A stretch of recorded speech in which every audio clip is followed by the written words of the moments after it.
Hey, we're going now. Here we go. So, welcome back to second episode of the VFX Nomads podcast. We're trying to remember if this is the same position that we were in last time. I believe it is. Hopefully, all of our microphones are working. Yeah, G is back with Adrian and Josh and myself. So,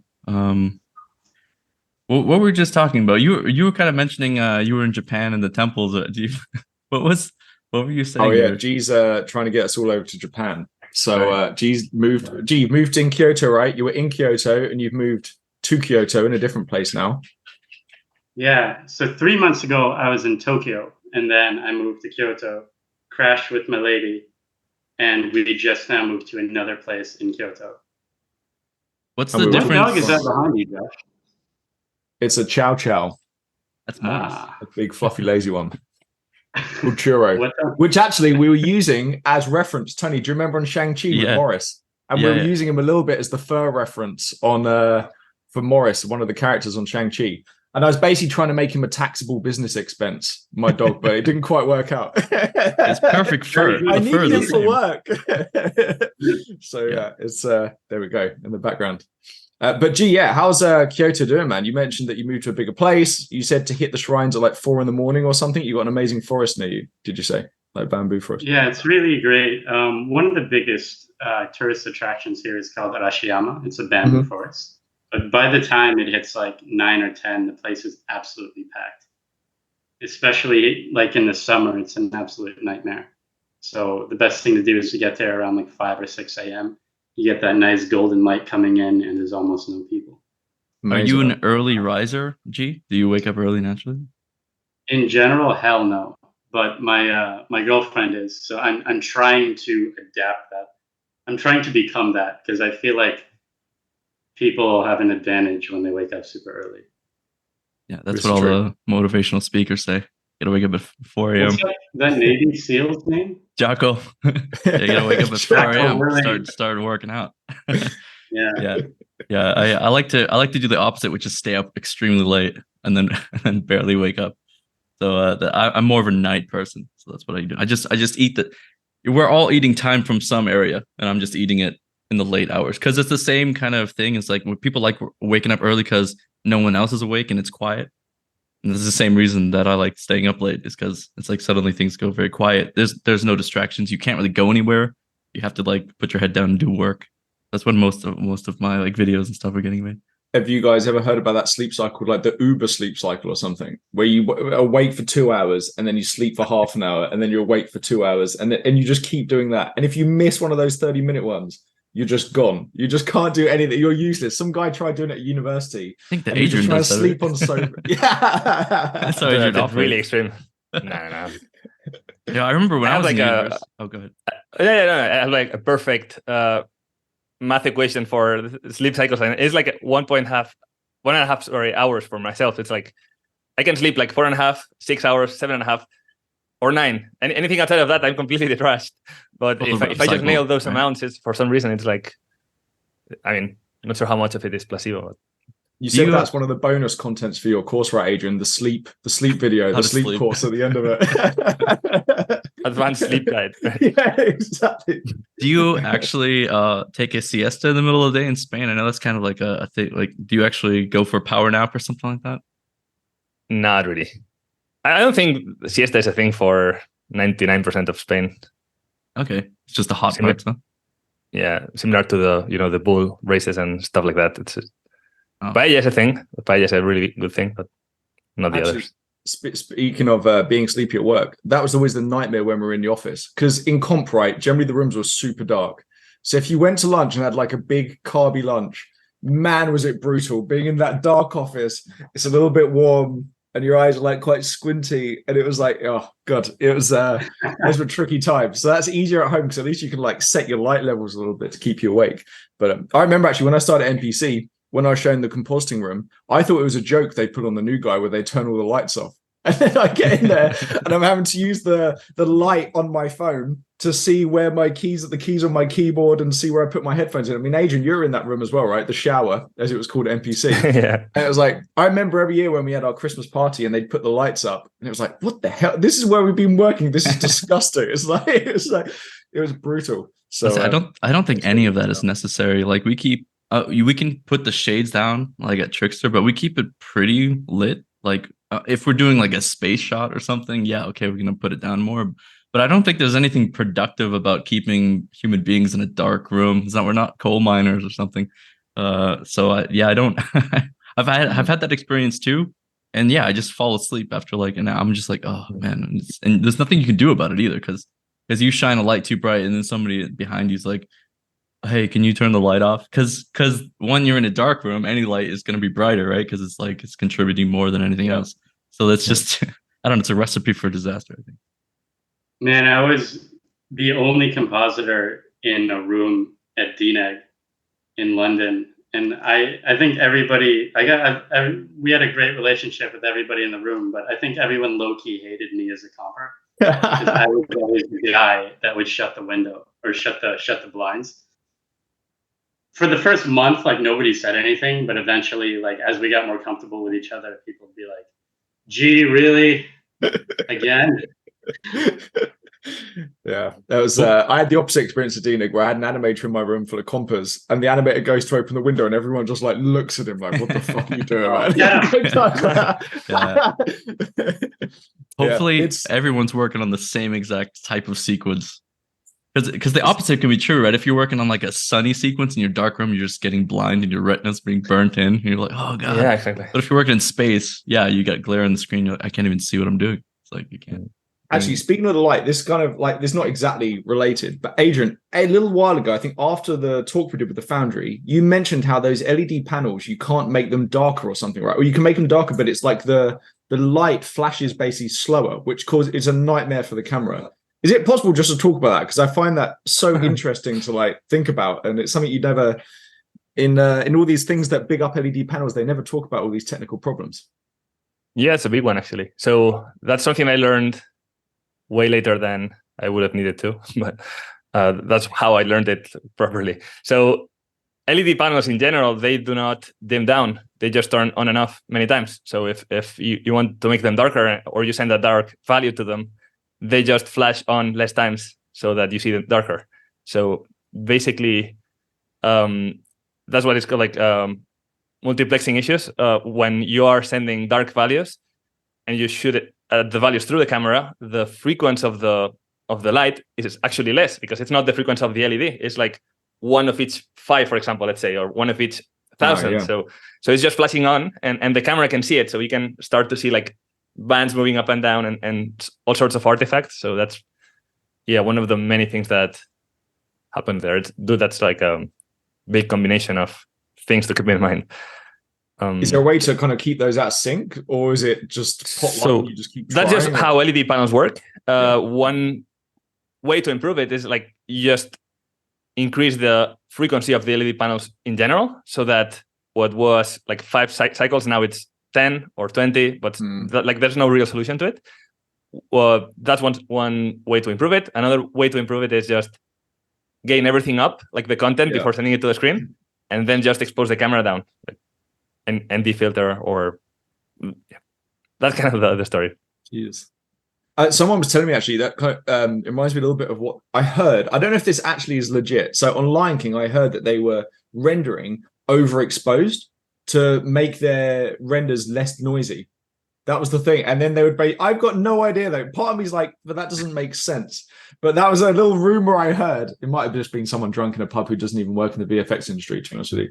But that was one of their things. They found if they rendered overexposed, they'd get less noise in their CG renders and then they'd gain down. But yeah, Adrian was pulling a face like, I don't know, man. And I've been part of a few projects where the render team, the lighting rendering team would render things like a bit overexposed. The logic was usually like you said, denoising, but also it's easier to make something darker than it is, brighter, because then you could be introducing examples if you brighten things.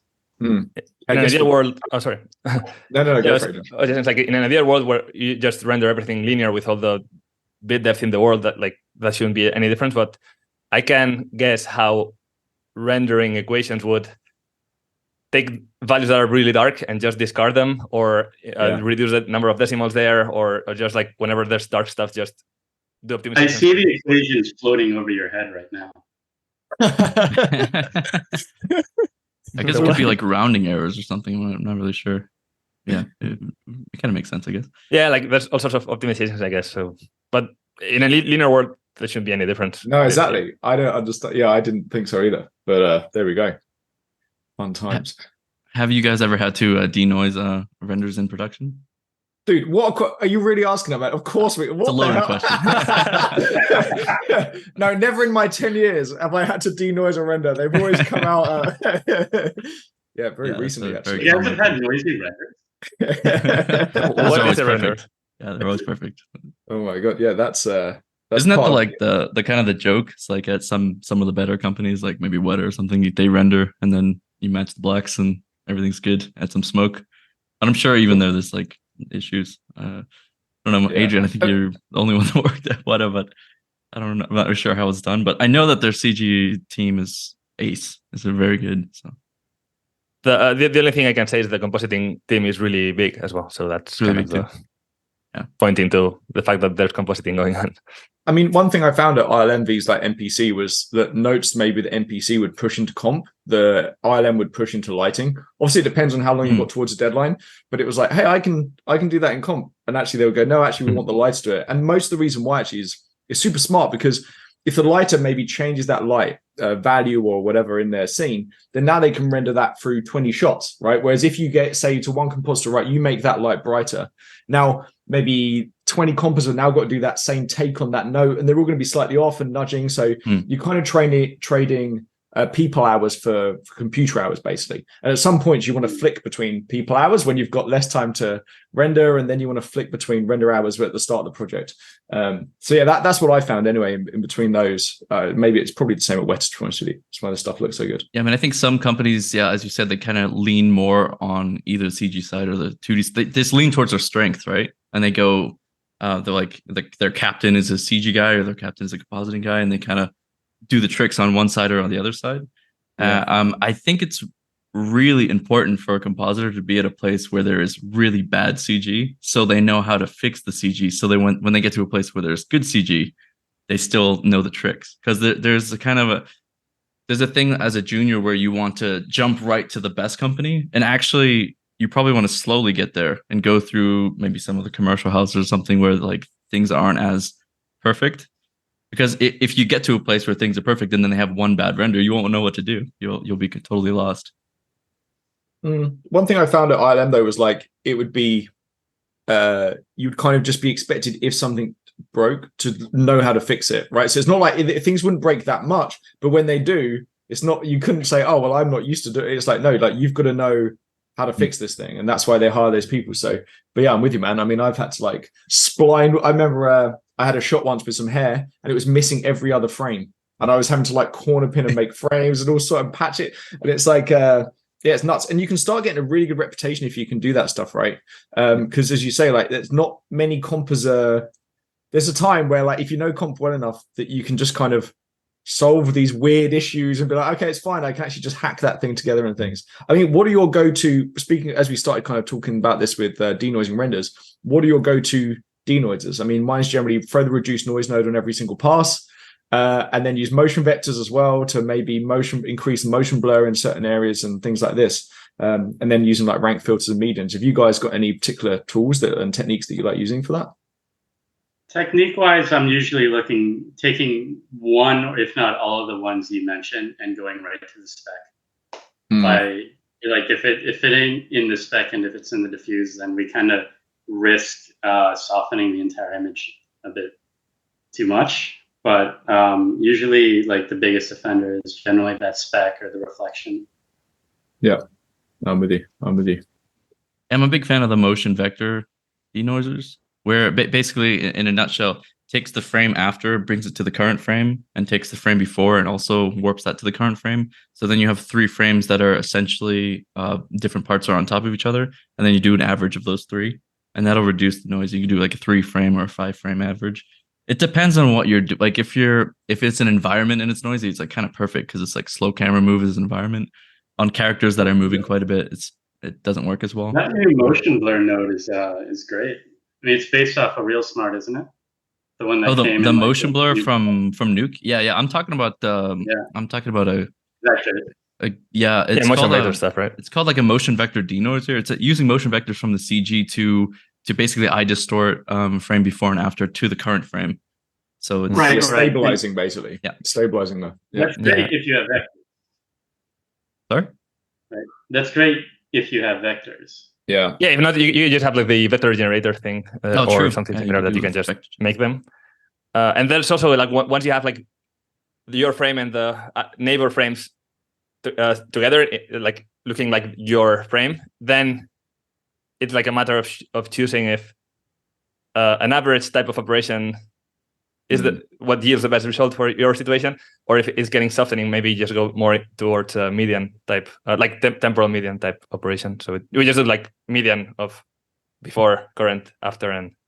Or you can use like merge mins, which I found quite useful because if it's like super bright specky stuff, then if you do an average, it's kind of like it's biased towards this bright specky thing, right? Yeah. So if you do a min or something, it can be quite a good way as well of replacing that stuff. Yeah. One of the cheapest things you can do, and I do it almost on every single render, is you can just use the motion vectors. This is assuming you have motion vectors, but you can use the motion vectors and just do a vector blur to just the RGB. Or just the final result of your comp, basically. So it's just doing a little, but I'm talking like really, really small values. So it's basically just smudging like 3 pixels together, and it usually gets rid of a lot of stuff, especially if it's like a moving thing, like a character or something like that. Good stuff.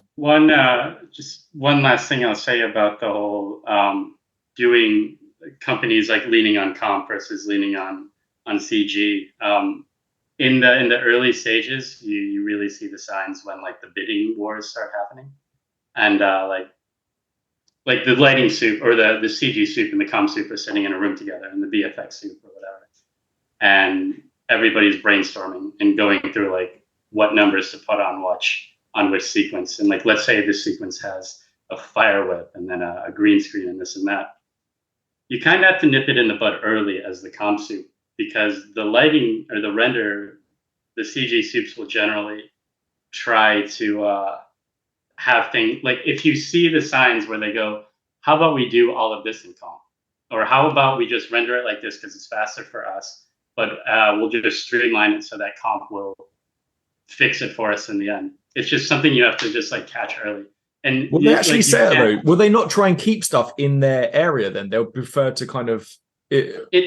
It's a tug of war, and I mean it's all in good fun, and we're all professionals in that sense. But it's just like it's more of I think like first gig as a comp soup for sure. I was like, yeah, we can do that in comp, we can do that in comp, we can do that in comp. And then later you see that your whole team's like fuck, your whole team's doing all these fixes. Later on, like you just kind of go, okay, no, I see what you're doing. Of course, you're going to have to give some leeway to agree to some things, but in general, you try to keep as little on comp as possible because later on shit's going to pile up anyway. And then the problem is like your team's going to get burnt out, and then they're going to resent it and all this kind of stuff. So it's it's a balancing act, I guess, between all that kind of stuff. Yeah. Burnout and resentment are definitely not good things. Yeah, speaking of burnout, I mean it happens quite a bit when there's like a really tough project if the people are getting burnt out. And I think it was somewhere in the comments as well with like tips, like mental health or kind of like how to keep yourself going. As like first of all, like we've all been burnt out, I'm sure. And kind of the signs is like you just don't want to do it. You're finding a lack of motivation, I guess, to keep working on stuff. You need a break, basically. Like there's just these signs. And the question, I guess I have would be, what are your after burnout remedies, I guess. Like, how do you get back from a burnout? And also, how do you prevent yourself from burning out next time? Anybody want to answer? I mean, I can start with that maybe. Like, I have just had one situation in my life that I would call a burnout. So, not sure if that's even a burnout, or I guess that's it. But maybe that it takes like completely different forms for different people, or it takes different forms for a single person. But I just don't know. But my experience in that one was pretty crazy. Like, I had been doing many hours as a comper in other companies, and I never once had a burnout until this moment that I'm referring to. And it was not due to hours, or it was not due to other variables that you would consider they are the most, probably candidates for it. In my case, it was more coming from, I would say, impotence or like lack of tools to make my work satisfy whatever's being asked for it. So I just had like requests or a situation that I could just not have the tools to solve. So I was like frustrated. I guess frustration was the most, the biggest driver for it. And that accumulated through some months. And I started throwing all sorts of solutions to it that did not work. I started with, I'll just work less hours. I just get out of my house like at 5 p.m. and I'll just go outside and I'll just be with friends. And I even tried going on vacation, but it was a project I could not just leave behind. So I had to, I started like, okay, I'll just connect at night 15 minutes and just take the shots and give some notes. Even if I had been in the beach for the whole day, just trying to get myself out of that, the very moment I just opened F-Track or I answered an email, I was straight back at my previous state. So that was like no solution at all. The only way for myself in that situation I was able to get out of it was the moment that I was really like, I had to communicate with the team, like, I cannot sustain this. And I just took like some weeks completely off, not too long, but like completely off, meaning everyone's aware that I'm just not involved in that project at that time. And I just tried to spend time with friends that are not linked to my profession, with family. I was not tired of my work. Like, I loved compositing, and I even started doing some personal projects. So that's not even related to I hate Nuke, or it's just like one specific situation that was just killing me. And so after that, I just maybe that's where we get to the remedies part, where I started setting some super hard lines for myself. Like, that's like I'm not touching this anymore, like anytime in the future. Like, we are not saving lives. We are not, doing anything super important for humanity.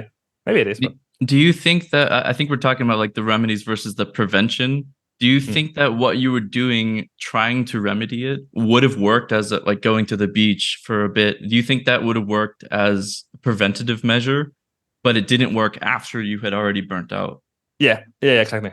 So you I think just those see things like would have helped? Yes, like my capacity to withstand shit had reduced so much that I was like completely unable to get out of that situation. And that happens with other things in life, I guess, but that was one of it. And so my remedies that did work a lot, and I could get back to like happy, unburned and stuff. So I tried to have some hours without any meetings. I set some straight lines, like, that these are my limits, and I just did not let 80% of situations pass them, because it's like, I really need this and it will be productive for the company as well. Like, in the end, we all really love our work and we want to make the best possible movie. And the only way to do it successfully is being able to give our best, I guess. So yeah, just hard lines and enjoy the process and chill. That would be my. I mean, I think as Adrian says, like, a lot of it has been, for me personally, has been kind of like when you feel like you haven't got control of a situation. I feel like that's been the most of the time. Like, for instance, you work up a comp version.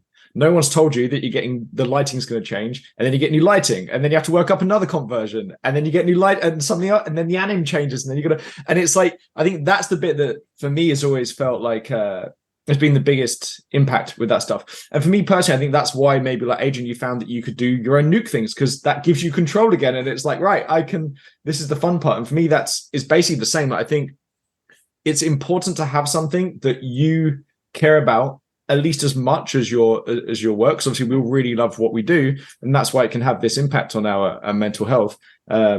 And that's the advantage. Well, the advantage of having a job you like is the fact that you have a job you like and you really enjoy it. The disadvantage to have a job you like is it's going to have way more of an impact when things are bad, if that makes sense. So the ups and downs are way bigger.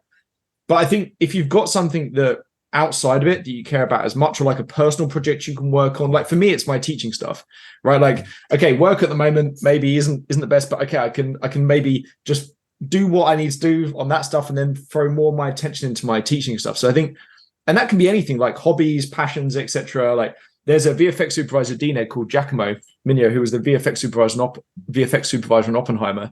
And he's like really into chocolate, and he makes his own beans to bars and all this kind of stuff and makes his own packaging. And I guarantee you that is basically therapy for him to a certain extent, right? Like that is getting him through these like crazy projects and all this stuff. So I think, and you see this a lot, and like the better people in the industry have something like that. And I think the reason why they've kind of been able to stay in the game so long is probably because of that, if I'm completely honest with you. And like any job, there'll be times where you enjoy it. Sometimes VFX and comping is a job, right? Like sometimes we're doing stuff, and it's like, this isn't fun, but it's just a job at this point. Tech checks and denoising renders is one of them, right? So, but sometimes it's like, okay, no, this is actually fun, and that's fine. Like that comes with a job, and that's natural. Like you're not going to love this thing all the time. But yeah, I think if you've got something that you can take charge of and control of, and that's in your little realm of stuff, and you're not getting notes and being swung around a bit, it helps a lot personally. I mean, Tony and G, like, have you found that as well? Or like, I know that you've both got a ton of stuff you do outside of work. So I think my hobbies have kept me sane in times of intense pressure, for sure. The control bit also, it makes a lot of sense. I think I'll add to that is also being able to control yourself. I think when you're in your earlier stages of your career, like within, say, 6 years, year 1 to 6, the temptation is to work yourself to the bone because you want to prove that you're like a badass. You want to prefer it. You want to prove that you're better than all the other compers next to you. So you find yourself working late, working your shot up. And sometimes maybe the motivation isn't also just proving that you're a badass. Maybe it's because you are passionate about it. And you're passionate about we're compositors, right? So we polish our shots and we look at the lighting slap versus our shot versus our version of it. And we see how much better it's come. And that invigorates you to keep going and put in extra hours into it. But the flip side of that is if you keep doing it, it does weigh on you, and it builds and builds and builds on top of your shoulders. So by the time the project ends, you're just a skeleton. So I think that it's hard when you're younger to balance it out. As you get, I guess, more seniority and maybe more pull or whatever, and you start to figure out how to work more effectively. It becomes a bit easier to balance yourself out and not need to put in as many hours into it. I think there's a big thing when you think that you are not achieving what you need to achieve because you don't know enough, then you want to put in the time to make up for that.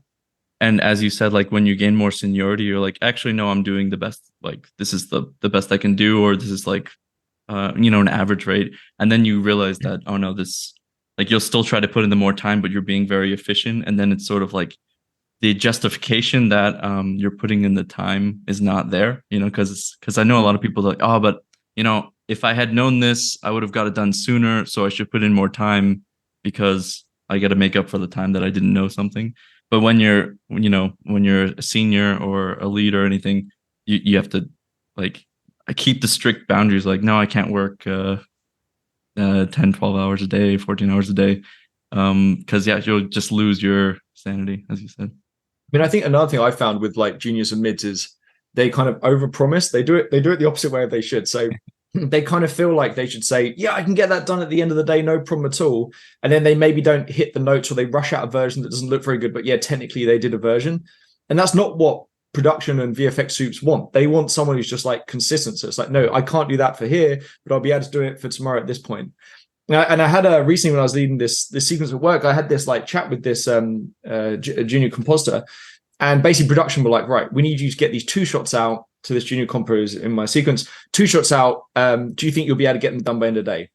And before she spoke to production, I was saying to her, right, well, here's what you do. Just say you're going to get 1 out by the end of the day, right? Like, how many do you think you can actually go? And she was like, right, I reckon I can get 2. Okay, tell them you got to get 1 out by the end of the day. And now if you do 2, you look like this like insane rock star. Like, yeah, I smashed out 2 and it's really, and she did it. And it was amazing to see, right? It's like, yes, you knocked out the 2, but then if she just knocked out the 1, it would have been fine as well. So I think if you can just, you kind of want to like not under promise, obviously, because people are going to be able to see through bullshit, and you're like, no, it's going to take me 20 days or whatever, and you do it in a day, and it like that's not going to work. But at the same time, I think production and VFX supervisors and leadership and all this kind of stuff, they want people, artists who are kind of going to give you truth. Don't lie to them and just like you're not helping anything by saying, yes, you can get this done, and you pull a 24-hour shift and the next day you're out of it and you're not very productive, right? So I think that's another mistake I see a lot of people who start in their careers make personally.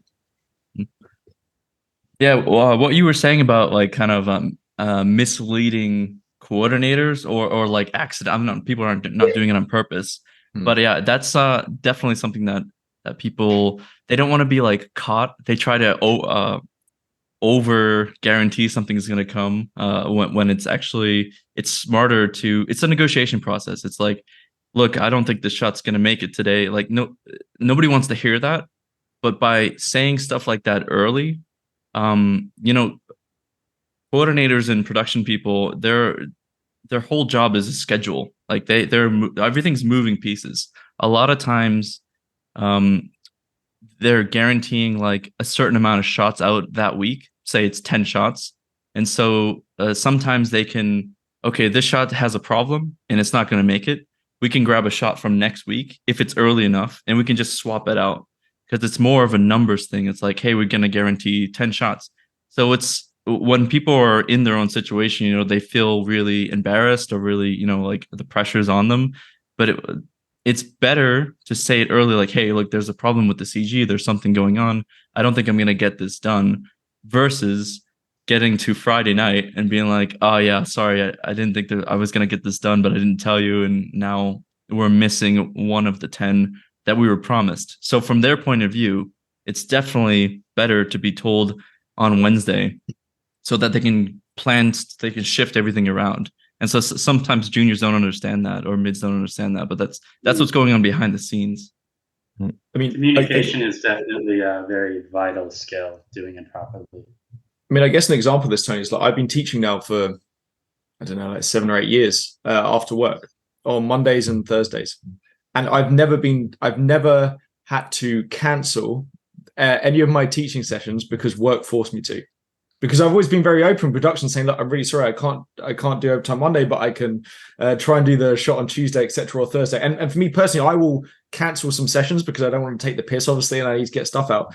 But for me personally, I've never, every single company I've ever been at, they've always been completely respectful and never been like, no, you need to cancel that. Because as long as you let them know early in advance, then they can't say anything. If you're a week before and say, hey, look, I've got some shots due next week, I can't do Monday next week, but I'll try my best to do this, then I found people to be very reasonable if you just give them enough time to plan, exactly as you've just said. If you're not trying to hide stuff under the rug or like pull a fast one on somebody. And I mean, it's another reason why to like keep your scripts and your work tidy. It's because if you need to step out for a day because, I don't know, you get a doctor's appointment or something, and the shot desperately needs to be done, somebody needs to come in quickly and do it. So it's not always like, oh, this is your temple and you're the only one that's going to work on this thing. So that's pretty important as well. If you need to take time off of the shot and it still needs to go out. Yeah, it's a huge attribute. Oh, go ahead. Things do get shuffled around quite a bit. Bringing it back to, I guess, the mental aspect of it. I think it's very important as well for artists, compositors, to not get upset when that happens, because it's not exactly a personal thing. It's, you know, there's a big ship that needs to move, and it's a team. work. It's a show that's being delivered. So I've seen a lot of people take it personally. Of course, as a soup, you wanna let them know as softly as possible, not communicating in a way that would offend them even more. But yeah, it's a very, very important thing to consider. Going back to the same thing, like I think communication is such a key aspect of so many attributes of a team worker. And in this context, just what we were saying, like as a supervisor, if I'm just needing 10 shots for sending them in context to the client or for reviewing something, and there's such a complex chain of decisions that can happen in a project that if every single person is able to take responsibility and that means setting boundaries, and that's like a really good attribute of a junior compositor, just being able to what Josh was saying, right? That's making a really big impact down the line, because production can just be like, okay, we really need these 2 shots for today, so I can shuffle this one to another person, or we can just notify whoever needs to be notified and make a different decision based on that. So it's just super important for every single person, and not just leads or soups or whatever, just to be able to be on top of your stuff and really like understand what it needs. So what's being requested from you, and if you don't really understand, just ask it and try to like communicate stuff and give that a pretty high priority. I think that's where like confidence and like you only do that if you're confident in your abilities, right? Because again, I find that a lot of people don't know what they sometimes make the mistake of thinking, oh, that's a silly question to ask, and it's like an obvious question. But actually, you should just ask all of that stuff, right? Because it might not be such a silly question, an obvious question, and that takes confidence and thinking that you're a good compo, which comes with years of doing this over and over again and all this stuff. So there might be things that like we flag that maybe a more junior mid wouldn't flag, because they think, oh, I should just be able to fix that without talking about it and things like this. So I think it is super tricky skill to learn, and it's one of those skills that I think you don't start appreciating until later in your career, right? Like it starts with, how do I click buttons in the right order? Then it comes with, how do I click buttons in the right order to make a nice looking image? Then it's, how do I click buttons in the right order to make a nice looking image, as well as manage my time and make sure that the VFX supervisor. And then it's, how do I help other people click buttons? And it's like, it's this like slow schedule basically. Maslow hierarchy of needs. Yeah, exactly. But it's so interesting, and obviously people learn this at different times. But like I think the earlier you're aware of this, like a senior compo isn't just someone who's a better Nuke VFX artist than you, if that makes sense. I think not enough people realize that. I think you do have to pick who you're asking questions to pretty wisely, though.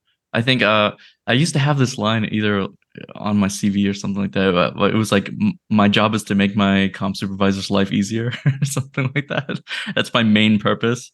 And because I really have this thought, like, this person has a lot of stuff to do, and the less I'm bothering them and I'm only coming to them for like legitimate things that I need, the better. And so I guess, especially in a post like COVID world where we're all working from home or the teams are online, you should be like asking your peers first of the simpler questions, and then when it's like, yeah, what do I do with the sequence, of course you ask somebody who knows that, but who's higher up. But I think if you have a philosophy of I'm gonna bother my supervisor less versus just going to them more like every time you need something, I think that's gonna do you well. And also that person will take notice, and they'll eventually be like, you know what, this person got a lot of stuff done seemingly by themselves, like seemingly without, aid, even though you might be getting help on the side or whatever. But I guess it's a sign that you're able to pull resources from not just one source, but from like all the other sources. So instead of just going, oh, I know this guy knows the answer. Yeah, he does, but other people know the answer as well. And to go to them first is a sign almost of, I don't know, that not respect, like maturity, but sort of, I guess. Yeah, maturity is sort of just you appreciate their time and you don't want to waste it, kind of thing. Also, it's a good way to network that way as well, right? Like it's a great way to meet other people who are also compers, who are probably going to leave and go to another company and all this stuff. So actually, you probably want to ask as many different people questions as possible, just so then everyone's kind of aware of who you are and all this kind of stuff. I mean, actually, I guess like speaking of how like scripts get shared around and things, what's like the worst stuff you've seen when you've had to pick up a Nuke script? It's like, pretty bad stuff. Yeah. I picked up one once where the guy was like, do you see some stuff? He's back in a burnout land right now. We made him get there. In Japan, I'm sure everything is just perfectly aligned, and they're making like, you know, origami structures. No diagonal lines.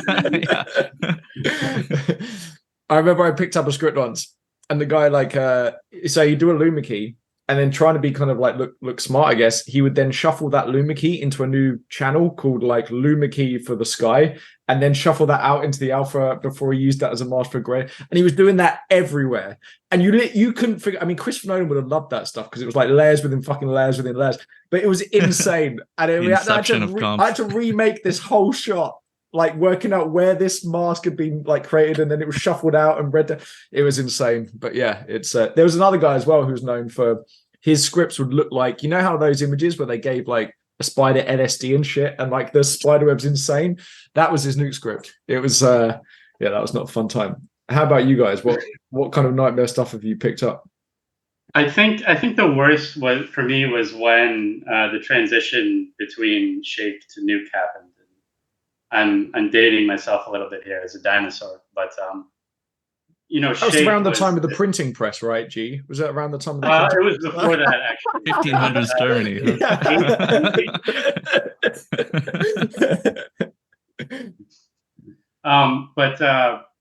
Yeah, Shake was not. They didn't have dots, right? So everything was like, it was literally a tree, and that's kind of where I guess the term like compositing tree comes from. But because of this thing, so you'd have node, and then they connect like that.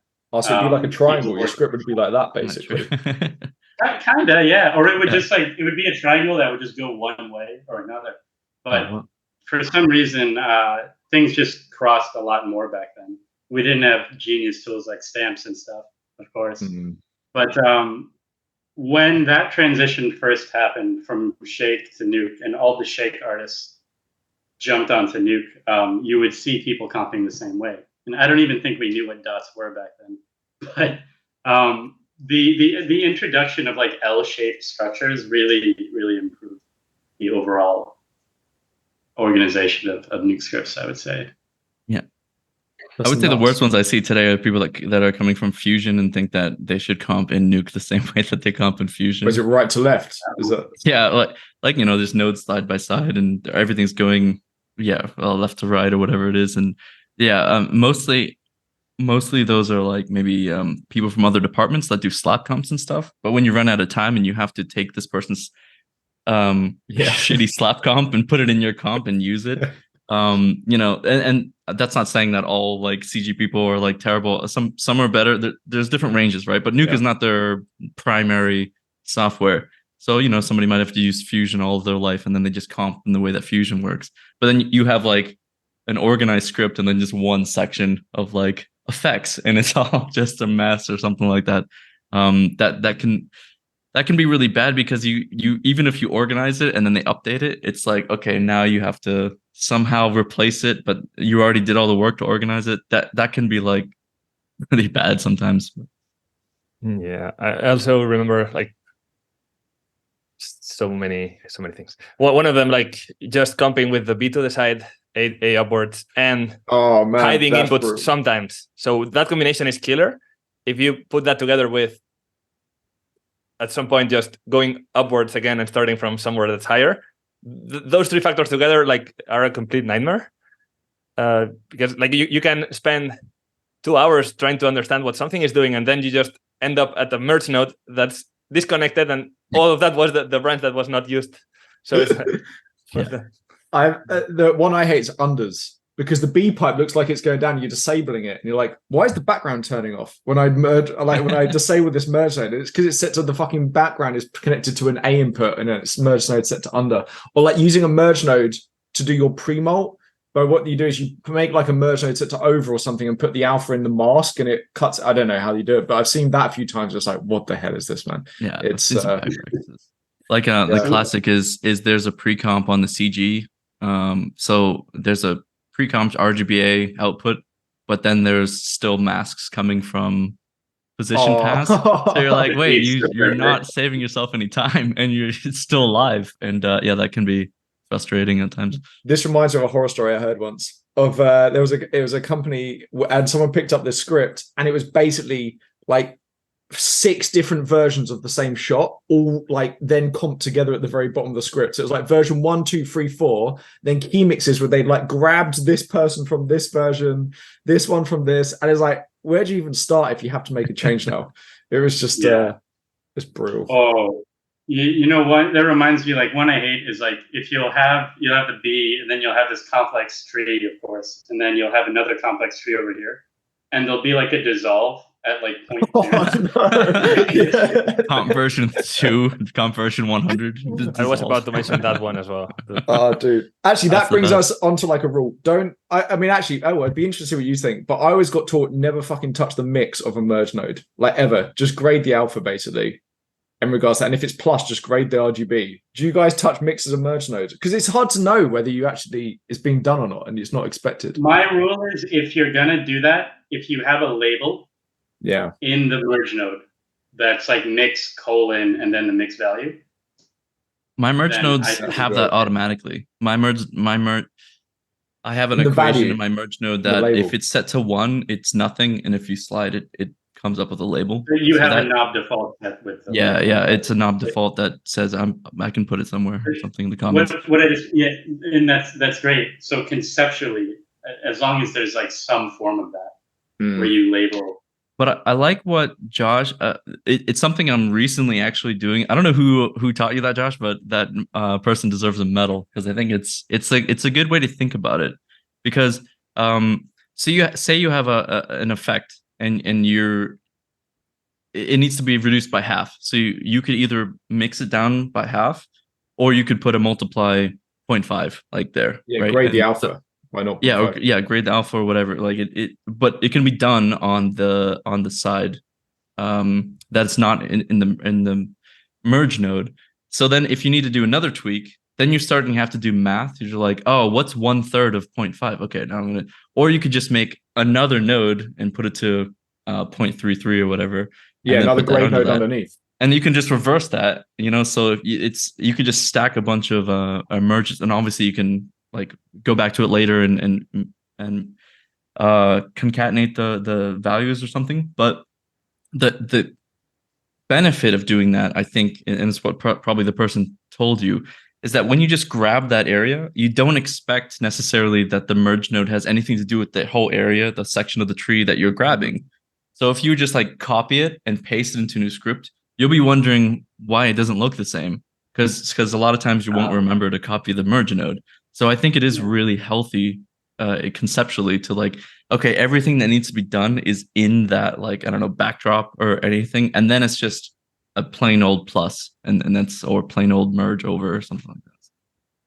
Yeah, I think it just makes it a little simpler to get your head around. And also, yeah, exactly. And also there's nothing worse than looking at a script and going, this, like, these embers are crazy bright. And then when I merge them over, there's barely anything. Why is that? I mean, I remember this is very similar to the $ GUI thing. Gee, do you remember being and they would outsource the shots after we'd done with them, the scripts, to get like converted to stereo, and we'd get kickbacks every now and then because people would use $ GUIs. So the stereo conversion company would basically say, right, your render doesn't match the bottom of the Nuke script when I'm viewing it. And the reason why was because certain nodes have $ GUI in, which is, for those of you who don't know, like you can set certain settings when the UI of the Nuke's open, and a graphic user interface is open, and set different settings when it's on the farm. And then they'd literally be looking at it going, why don't these match? So then we had to go through and just automatically label everything as like some Python script that you can create that labels it. But it's the same thing, right? It's like, if you it's okay to do this stuff as long as you make it super obvious that it's going on under the hood, I guess. Yeah, in case anyone's got to pick it up. Explicit is better than implicit. Like that's the. We did get a comment saying that we were a little bit too technical on the last episode, so maybe it would be good to be going to talk about how we get on the more like artistic side, like how we think about like if we're doing concept or look dev or something like that. So I guess I'll throw out the question that. When you've been doing look dev in the past, look dev, for anybody who doesn't know, it's like we don't know what it looks like yet. So you're kind of in an experimental zone. You're not copying anything. You're sort of just trying to find out, like playing with the colors, playing with the values, trying to find out like what looks good and presenting it. So does anybody have, I don't know, like a step by step or anything? Like how do you approach something when you first get it, like a task like that? I'm interested to see what G says here, because G's very good at this.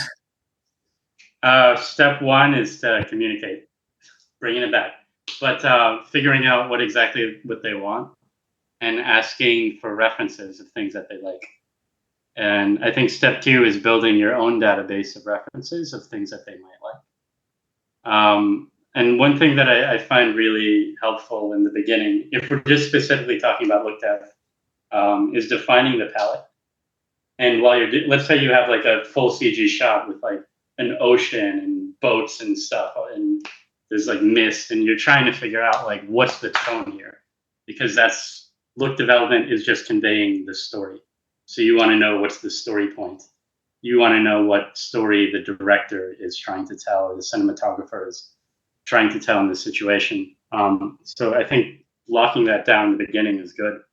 You define the color palette based off the references, but also you take the references and you make little PIP things over, let's say the first version you do. That picture in picture when you're putting the reference like over the image. Yeah. Exactly. So maybe you have like little boxes. You have your comp here, and then you have little boxes. So when the director sees like, oh, Pirates of the Caribbean or something that inspired them, they'll automatically make the connection. Oh, it's sort of like driving, or like saying like, hey, check out this reference that I found. Or like, is that what you kind of mean? Like, hey, I picked some stuff. What do you think of these kind of things that I'm matching? Like showing that you've matched something, but also saying, hey, what do you think about this thing that I matched? Exactly. And especially if it's something that they already mentioned, or maybe you picked like a movie that they mentioned, and then you introduce your own still into it. Yeah, I think it's one way to progress the process pretty quickly. And also, I guess something worth mentioning is when compositors generally do look dev, a lot of the time I find it's because lighting can obviously be a way slower process, whereas in comp we can just hack stuff together and very quickly change light. So a lot of the time we're working on, I guess, like not preliminary lighting, right? But it's kind of like not the final lighting, I guess you could say. And sometimes, so important to compare it, sometimes what we do is a comp. Well, the light is actually RP and insanely good. So they'll actually look dev it themselves sometimes, but sometimes also what happens is like the comp, there'll be a comp that look devs it, and that look then just gets passed back into lighting.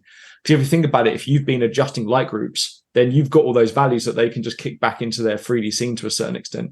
But yeah, but like Gia as well, there's a bunch of photographers I follow, and I used to struggle with this a lot actually when I was like mid, I guess, and you don't get that many look dev shots when you're a mid, right? So it's like, man, this is my time to like, and I think I almost used to try a bit too hard almost and be like, right, I'm going to make this look amazing. They're going to approve it on version 1 and all this stuff. And it was just a bit like, it's a bit cringe now, I think, back to it. But like, I think what I do now is I follow a bunch of awesome photographers, and then exactly as G said, I try and find some photos that they've taken in a similar style. Like Slumberland, which is a film that I worked on Netflix, like, there's a big snowy scene that I was developing, and I was just finding different photographers who'd taken these really interesting like photography for snow and stuff.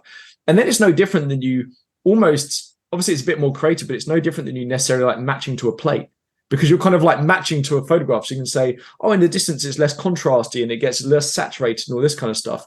And you're putting ideas rather than like, how do I make this look cool with a blank slate? So I think, as G said, like finding reference photography or art or other films is the way to go. I think. Yeah. How about you, Adrian and Tony? Yeah, I completely agree. I think it's a big part of look dev is prototyping as a concept, either with comp, with lighting, with elements, and the big part of prototyping is making something that looks like it will work. And a big part of something working is the fact that it's in some way based on reality or based on some references that people have on their heads, or like there's always a reference to match, even if the reference we are creating it ourselves in our head. But like we need to be able to go in a direction, and everything's like a balance, and that's super interesting. I think the fact, like with all the topics we've been covering now, like we mentioned both the extreme in one side and on the other. So this is one more case for that. Just having maybe I'm overcomplicating this, but it's supposed to be creative. So yeah, just having a reference and having something that looks cool in the end, looking cool tends to mean in some part something that relates to something that we've seen in the past or that we know from reality in some way. So they're like super interconnected, the physical and the creative, I think. But there's a difference between having an image that looks cool and having an image that looks cool and tells the story, right? Like I think that is another thing to bear in mind. Like as G said, like it's good to know the story, because like with G's reference where you've got an ocean and there's mist and things, let's say you've got a key boat or something in there, you can't cover that boat with a bunch of fucking mist, right? So maybe do like a mist reveal and it slowly comes in, or like what's the story of this? Is it an intro to it? And there's a whole bunch of that stuff that you need to be aware of when you're being a compositor, because I mean, I made it seem quite easy with let you just find a photo and match to it, but it isn't that easy, because it's like, okay, now you're going to tell the story with that look. So yeah, exactly. So it's like basing it on logic in every step and giving it a context. Right? A lot of times, when we're doing concept, when you're part of a heavy concept company or something, you're doing stuff that's never been seen, right? So you have to combine multiple things, and you have to find multiple references, and you're smashing them together. And I guess there's like three things that I want to say. Like one is trust in yourself. Like you might not have confidence in yourself, but you probably have confidence that you know what looks cool for you. You're like, that looks cool, right? Or you said that looks bad. Maybe you don't know why, but you know, like this is cool, this is bad, whatever that means for you. So that part of you have to trust. And once you find something that looks cool or that resonates with you, then you have to try to understand what it is about that thing that you think that it looks cool. Why does it look cool? What separates this image from that other image? And really try to break it down almost like scientifically. Like, okay, I found 4 images or 4 different types of references. I think they all look cool, and they're all, you know, of say it's lightning or something. So you grab, okay, these 4 lightning look good. These 4 look bad. What separates these 4 shots from those 4 shots? And eventually you'll come down with a list of things like, oh, okay, well, like multiple flashes, or it's illuminating things in the foreground and the background. Okay. And you have a list of things, and then you put them into like a bullet point where you can say you're checking that bullet. So you're like, okay, well, it's doing the thing that I thought made it look cool. So you're transferring that coolness, I guess, over to the image.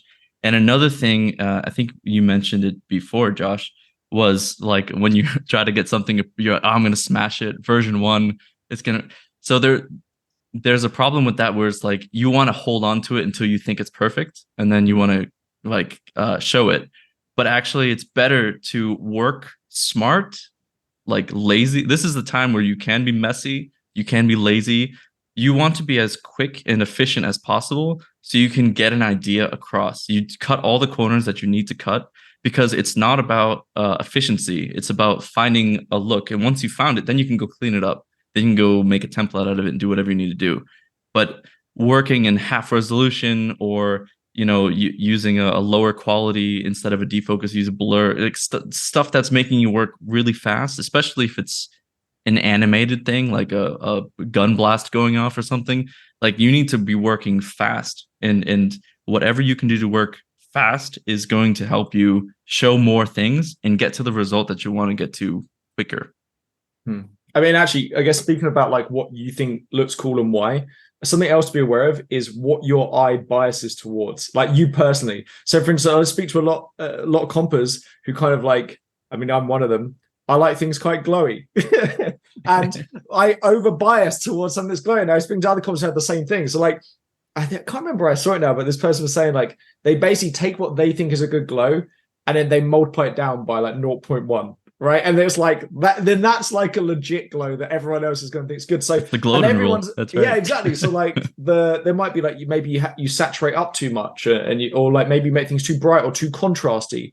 And I find this when I'm teaching people how to color match into plates and things as well. Like people are natural at one thing, and then they'll not be so good at other stuff. And if you're just aware of these little biases, then you can start. I mean, again, this comes with experience, but you can start countering against them just a little bit. What do you bias towards, Josh? On mine's a bit too glowy and a bit too contrasty. Like, so there's a VFX supervisor at ILP, and he loves computer games, like loves them. So his eye biases more towards game trailer stuff, which I'd argue is a bit more contrasty, a bit sharp, like Michael Bay look, I guess, like bit contrasty, bit sharp, bit glowy. So I find that I have to not undo my biases so much on his shows because he likes that look. Whereas certain other, I think like Dom on Trickster and Ernest on Trickster are a bit like this. They like it to look a bit more, I guess, real, you could say. So I had to go against that. So what I would do is my version 1, I wouldn't necessarily make what I think my eye looks correct. I would gamma up a little bit, and then in days I might say, oh, I think maybe, do you think we should go a bit more saturated with this? And if they say no, I'm like, okay, I kind of know where the limit is, because I think every VFX supervisor has got their own biases as well, right? And hopefully those biases are in line with the client as well. But yeah, that's what I found. How about you? I think that what you just said is oh, go ahead. I just want to say what you just said was a really good point, which is like, it might not match your eye. It's always good to do what they say and then make your own version as well, and be like, oh, this is kind of like what do you think of this? And that cannot, you can't ever go wrong with that if they see more versions. Go ahead, G. Alt versions are a big part of the look dev process, aren't they? Don't spend much time on it, though. A mistake I see a lot of people make is, because I was trying to encourage people to do alt versions, then they spend like another day doing an alt, and it's like, no, that's not what it's about. Like just little things, I guess. Yeah. Actually, G, as a comp soup, what do you think of alt versions? Like, would you like them? Are they a bit annoying sometimes if you're trying to tell someone go in this direction and they're doing all these alt versions that go in the opposite direction? I love them, as long as, like you said, as long as they don't take too much time, because we're, in production, we're still on a schedule. But if I have an idea and then somebody does that idea and then they present an alt version that maybe they think looks cooler, and it does end up looking cooler, sure, let's go with it. And there's a time and place where I like, don't do it in the last week of a show when everyone's slammed. Like if you start doing old versions, then everyone's going to be a bit annoyed, right? So it's like knowing when. Unless you have a client that tries to introduce you to do look dev in the last week of the show. No client would ever do that. That's an impossible situation. I don't know if you remember, there was a really long time ago, but we used to joke about people having signature, maybe it was with Donnie Strubler, but we used to talk about having a signature look, like you have your signature thing that you do that makes your like a chef that puts in his own secret ingredient. And we were joking a lot, and I don't know if you remember, but I still do. I remember. I still do it to this day. Oh yeah. Yeah, I try to use volume. We're talking about caustics. Yeah, that was it. Was that what it was? It was somebody was using caustics all the time. Yeah, and he would try to sneak it into every comp. Exactly.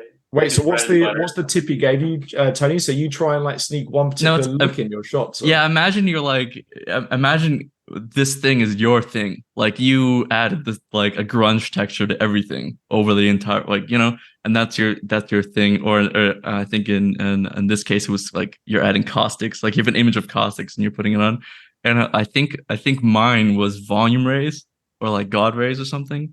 And like every time I have an opportunity to sneak a volume raise or God raise into a shot, I take it. I'm this could use a volume raise right now. Oh yeah, run with it all day. So speaking of look, actually, there's a guy. I mean, we all know him, but like Miguel Santana da Silva, there's very few compers that I know that I can look at a shot and go, I know the comp who did that. And he's one. Honestly, if you look at his photography, go on his Instagram, Miguel Santana da Silva, go on his Instagram, and he designs the skies in Batman that were on LED panels. And I think he was there on set when they did it. And you look at those shots, and it's like, that's his fucking photography. Like, I don't know what it is about it, though. I don't know what it is about the character and his style. But man, is it beautiful. And like, all his shots look very... they don't look similar, like they're not the same, but like the character and the style of it is cinematic. Like, yeah. I don't know what it is, but it's got a style and you can put it on every shot and it looks incredible. I would love to bring him on and ask him how he finds the look of that, like how he goes about doing He's been doing photography. So he was the year above me at university and he was a very good photographer then. So he's been doing photography for like, I don't know, 15, 20 years or maybe even longer, 20. And I remember when we used to meet up, because obviously when we used to work Central London, we'd meet up and he'd have like a camera around his neck with a fucking weird lens rig with like this lens connected to this converter to this anamorphic shit. Beautiful. And it's like, I mean, guys on a different planet. That it's like, it's so good. He understands like all this stuff. It's it's guy's awesome. Seriously. But yeah, he would be good to have on. Adrian, do you have a signature? Is it chromatic aberration? Is it AP chroma? That's a good question. No idea. Maybe glows. Maybe glows. I don't know. I think everyone has that one in some part. But I'm like really fascinated by the fact that the most creative people I know, that like stronger, like the strongest people at Look Dev, and even like there's the MP artist here in Spain, Sergio Pastor. He's super amazing, and I'm always fascinated from how good he is at creating something artistically and his way of looking at the world. And at the end, every time I just ask someone in that profile, like, what's the secret or what's your workflow or how do you work? One thing I've seen in common in all these people, even like concept artists, is that person is really good at gathering many references and trying to look at them. And even what you were saying before, like that's like, well, man, one more for the list. It's like people that are really good at looking for reference and that really do that. It's not like they just have like the ideas in their brains and they just come out. It's also like a really big part from what I'm seeing so far of even Miguel, like photography is also like a pretty good instrument of gathering reference from reality. I mean, actually, speaking of that, so something I learned on Jungle Book, which was like a real important lesson for me, is John Favreau told us that in a photograph or video, generally 30% of stuff is underexposed and 30% of stuff is overexposed in most formats. So if you just understand that, it helps you really make things feel real. Because most VFX looks like a HDRI image to a certain extent, because stuff would be blown out or underexposed. So I had a friend of mine who used to do tricks to like luma key and expose up the highlights and expose down the shadows just to kind of counteract that, which I'm not so sure about, but I found that is a very useful thing to get your head around. Like, look at how my window's blown out here, right? And most VFX artists would just put a sky and you can see all the detail and all this stuff. So I think that was another really important one for me. And as a comper as well, sometimes what happens is the clients want to see all that detail because they've just spent £500,000 on some asset or whatever that isn't real, and they want to see it all. But actually, no, to make this kind of photographic, having 30% as a rough rule, like it's not always 30%, but just a nice idea to think, hey, look, some stuff should be overexposed here, some stuff should be underexposed. What would that be based on the exposure of the plate? I think it's another useful tool I find, and that's not necessarily going to make it look better or worse, but it makes it feel more real. In my experience, yeah, that's sort of also like understanding the limitation of a camera, that you can't just capture everything. It's got to be one or the other, like either outside or inside, or like you got to make up for all that. It's all the time the technical and the creative going together. There's no way to separate them. Yeah, and that's why I think it's so interesting. Like I love the industry as it is, because there's certain people who are more on the technical side and more on the creative side, right? And there's always more to learn in both directions. It's super cool, man. And we all know kind of like the best people in each of those fields, I guess, in each of those angles. Yeah. Do you think what is the most creative thing that you can be doing as a compositor? I think look dev is probably one of them, but like there's some opportunities where you get like this, maybe you have to do a set extension or something like that, but a lot of times it's matching real things or fixing broken things, or you don't get a lot of this creativity. It comes up very rarely compared to a modeler or a lighter or something where it's a completely creative process. I think the creativity comes from solving the problems personally, right? Like you might be able to solve this one problem in a super creative way that no one else has done it before. And like that's the bit I think, I mean, obviously, yes, you're creative with the images, but that I think is the bit that you're most, I don't know, what do you guys think? I think it really just depends on the client and the situation. Because sometimes there's a situation where like a client has the exact thing that they know, and if it doesn't look like that, then they're not accepting anything else. But other times they don't know, even in high budget Hollywood things, like they haven't figured it out yet. Or sometimes they'll think they want something, and then they'll see something else and they'll be like, ooh, can we do that?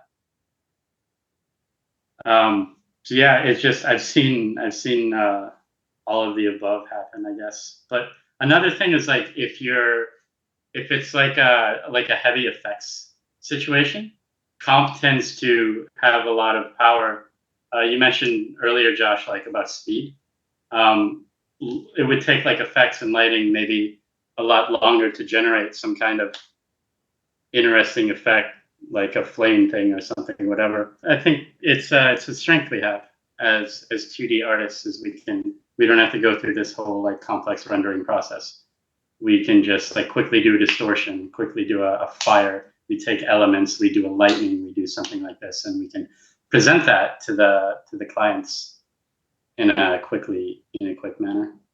I guess even still frames can be good for that as well, right? Like you just work on the still and get the look as opposed to the whole thing, which can be quite useful. If it's like defining a palette or maybe just like the color of an effect.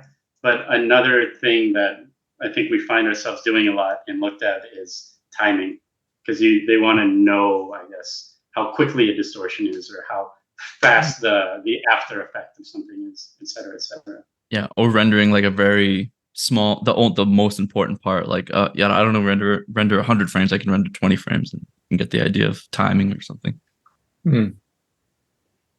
Adrian's got a question. Which? I have many questions. Gee, you mentioned you're going to ask us what makes us tick, right? What makes us keep going, or what did you mean by this? Oh, what makes you tick? What on a creative sense, like what inspires you? Like you mentioned you look at photography a lot. You follow a bunch of photographers. For me, it's like anytime I see something that shows scale, so like mountains or heavy atmosphere, or silhouettes of things that convey some kind of ominous palette. It kind of puts me like it kickstarts my creativity a bit and makes me want to like just create or jump around. What on a creative level, like what kind of things inspire you guys? I know Tony had his Star Wars thing back in the day. Lightsabers. Yeah.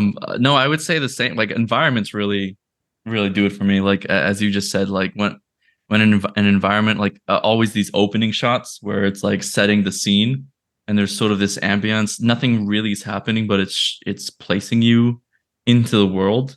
I think those, those really, I don't know. I really like those kind of shots. Like I wish I did more of those, but yeah, like sense of scale, atmosphere, definitely. I'm gonna say a really tasteful lens flare. I know that's ridiculous, but there's a show right now. Well, Trickster did work on it, but there's already a season 1 out of it. It's called Foundation, and they basically only film with like anamorphic lenses, and like everything is so muddy and beautiful. And the same thing with like Batman, like hardly anything is in focus, and it's like so like fucked up. The image is so messed up that it feels like, you know, Vaseline is all over the lens or something. Like, but this kind of close up feel with all the depth of field and stuff. I love that kind of stuff. It's really cool to me. Yeah, I think a tasteful lens flare goes hard to match. Yeah, it goes a long way. It's a great way to like mix up a color palette. Like if everything is, if everything is like red and maybe there's a fire, it's a great way to introduce like blue and have complementary colors in the scene. You're gonna make it blorange somehow, huh? You're gonna make it blorange somehow. Have you not heard of blorange at all? Yeah, exactly. Blorange. Movie posters. Everything's blue and orange in every photo. It somehow never gets old. The eye is always, oh yeah, nice. I think it's all coming back to the fact of the delicate balance between the contrasts. Even in selling scale, as you were saying, what sells scale? Like big, like a large amount of super small detail and complexity, but at the same time, a complete blank part or a super empty 80% of the frame. Like those extremes, like combined with taste and that delicate line, that's something that really, as human beings, I think, really resonates in general. Like same with the flares or other variables. It's and teal and orange. It's like just taking those two extremes and playing with that, you know, frequency of both things. Yeah. I had a shot recently, and there was a lot of things going on in it. I'm not going to say too much about it, but I had the ability to place every color, the RGB. It's just like it was warm, and then it was blue, and then it was green. Like everything was going on, which it was kind of like an epilepsy of colors. But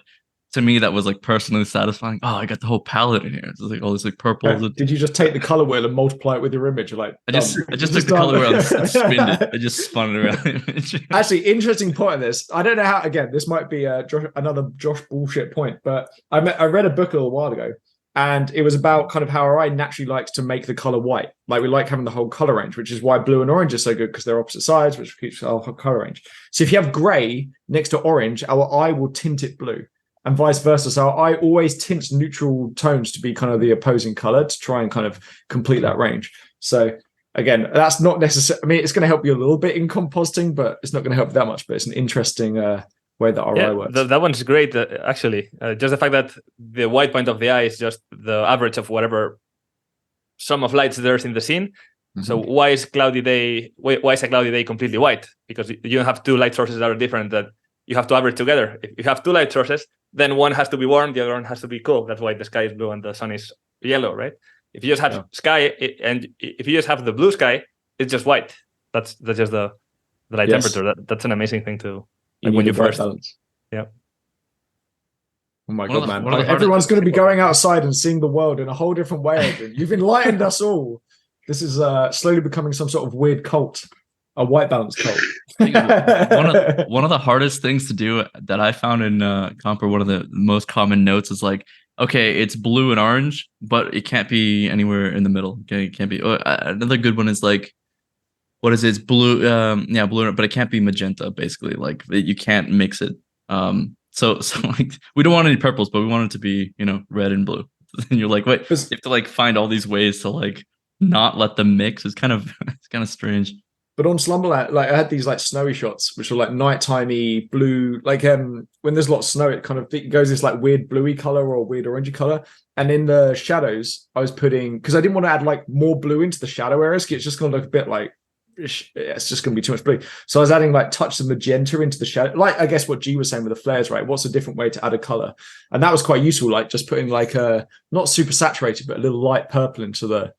It just made it feel a bit foggier, and that's something again I nicked from a photo. So yeah, it's cool. We've covered all the spectrums of compositing in this thing. We've gone from like technical to burnout to create. There's no point in us doing any more. We've no more podcasts. Basically it. Yeah. Sweet. But it's basically a course. It's been a great episode. I think we're gonna end it here because it's probably a bit over an hour. And we can pick it up next time.